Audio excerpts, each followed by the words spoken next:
Hello, Christmas Cheer 2020, number 20 on the 21st. We are rapidly closing in on the holiday of Christmas, the holiday of the New Year, and saying goodbye to December and the year 2020 and welcoming in a new year 2021. And it's coming quickly. It's coming quickly. And I just wanted to do the Christmas cheer because this year has been a challenge for, and that's, I know, putting it mildly, and just my way of wanting to get back a little bit. So, all right. So this particular time together is happening on the day of the winter solstice. And that means that the longest night we have experienced, the longest night. And after today, we will begin to have just a little bit and a little bit shorter nights and a little bit and a little bit longer days, bringing us back, bringing us back into the light. And on top of that, we also have the grand conjunction between Jupiter and Saturn, I do believe, which some people say was the Christmas star that led the wise men.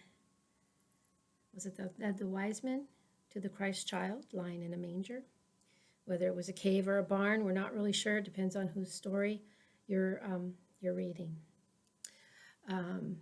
However, we do know that many human emotions and qualities were called into play with this unfolding. We had the quality of fear, disbelief, wonder, surprise, belief, all of these human emotions that had to be coursing through everyone involved. Most especially probably Mary. I can't imagine. She's a model, to be sure, of faithfulness and trust in the divine.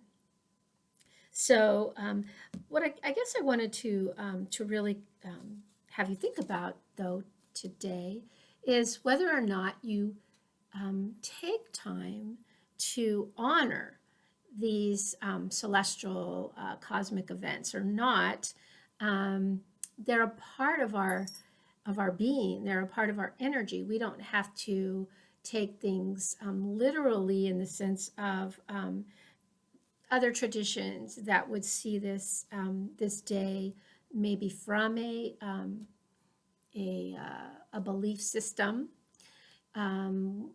We can listen in to who we are and how we see the world and what is our faith tradition, each of us individually, and be able to bring our respect to that, and yet to also acknowledge that we are part of this grand world and scheme that we are swimming in a great big river. I don't know. I can't remember that song. I'll have to look it up. This is a card that was painted by Diana Breyer. It's called Spirit Angel. And this is what I brought in with me coming into fall, which was way back in September. And this has been with me for the 3 months in just helping ground me and help remind me that I'm part of the earth, that I'm part of the constellations, and that there is a greater something than just the material that we can see and touch. So those are some of the things that I honor. So for you to take some time and think about what it is that is important for you, if you haven't already, and some of you probably already have. But today is that day,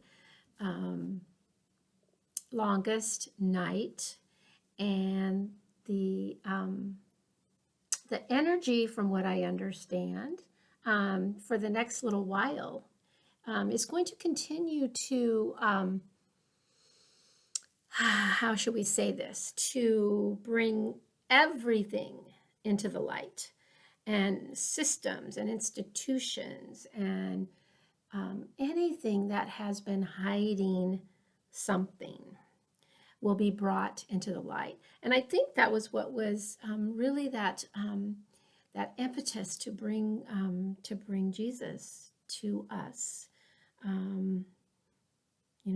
to bring us into the light and to help us come out of the darkness. But we haven't quite done that yet. We're still working on it. And so for us on an individual level, what is it that we need to bring to the light? Any fears that we have, any guilt that we're carrying, any lack that we're carrying, that we think we are not deserving of every good thing, or feeling that maybe being jealous, being envious, the seven deadly sins. Anyway, it's a time to go deep into that darkness, knowing that every day is going to be a little bit more and more light. So that's it for today, and I'll see you guys here tomorrow. All right, take care.